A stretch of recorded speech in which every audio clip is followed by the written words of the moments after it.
Avant de vous lire deux mails d'auditeurs d'RMC, mail de Nabil et mail de Philippe, je voudrais faire allusion à la Norvège. La Norvège a eu un vaste débat, a engagé un vaste débat après la tuerie de l'été dernier, en se disant il y a deux solutions dans notre société. Soit nous mettons l'accent sur la répression, soit nous essayons de comprendre au sens premier du mot, pas accepter. Nous essayons de chercher les causes de ce qui s'est passé et nous essayons de faire en sorte de prévenir un tel drame. Dans quelle direction la France doit-elle s'orienter ? La prévention, elle est indispensable. Les Norvégiens l'ont montré. Et en même temps, il y a hélas des situations où, quelles que soient les préventions, quand un fou a décidé d'agir, hélas, c'est produit en Norvège, inspiré, le fou, par, là encore, les thèses les plus antisémites et racistes. Il y a un drame collectif. Donc qu'est-ce que nous devons faire dans un moment comme celui-là, même s'il n'y a pas l'intensité de ce qui s'est passé en Norvège? Nous devons réfléchir sur ce qui nous unit. Pas simplement le temps d'une émotion, le temps qu'il conviendra de créer pour que la France ne soit pas divisée.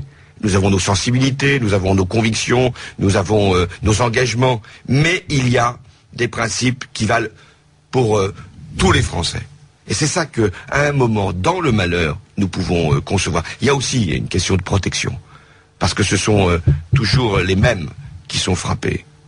C'est toujours les objets de haine qui sont rattrapés par les malheurs.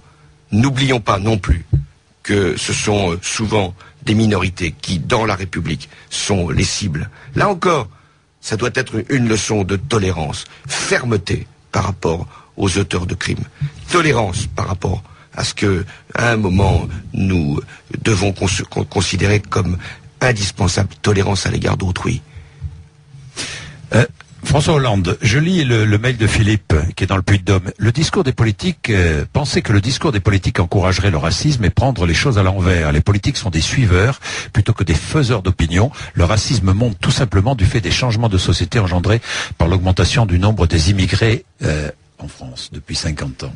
Ce discours revient sans cesse. Mais là, des soldats de la République, des soldats de la République, servant la République. Et on parlera d'immigration. Vous voyez combien des esprits peuvent être chavirés. Alors une école dans la République.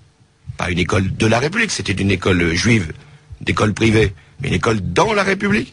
Des enfants, de parents qui sont là depuis toujours. Donc c'est là que on voit un certain nombre d'esprits chavirés, bousculés par des thèses qui au départ n'ont l'air de rien lorsque l'on met en cause l'étranger et qui finissent par se retourner contre les Français eux-mêmes.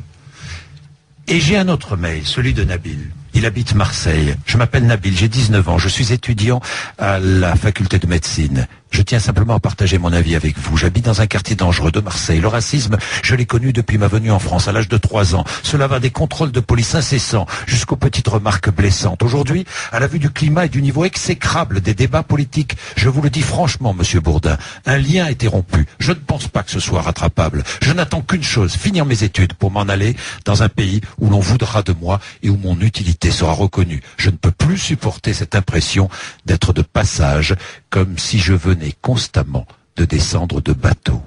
Ça, c'est un témoignage extrêmement fort, celui de Nabil, parce que je l'ai entendu moi-même.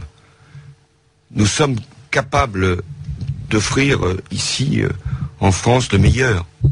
Des études, des parcours de réussite, et en même temps, il y a toujours, pour certains, d'origine étrangère, du soupçon, la suspicion. On fait même, je ne voulais pas en parler, par rapport à des étudiants qui viennent de l'étranger, apprendre dans nos universités, parler notre langue, donner le meilleur d'eux-mêmes, servir notre nation. On leur fait quelquefois barrage, quelquefois, souvent barrage. Et puis, ils se disent, est-ce qu'on ne pourrait pas aller ailleurs? C'est-à-dire, j'ai entendu aussi ces parents d'enfants juifs frappés, me disant, mais finalement, si nous n'avons plus notre place ici, si nous ne sommes plus protégés, si nous ne sommes plus soutenus, alors nous pouvons aller aussi ailleurs.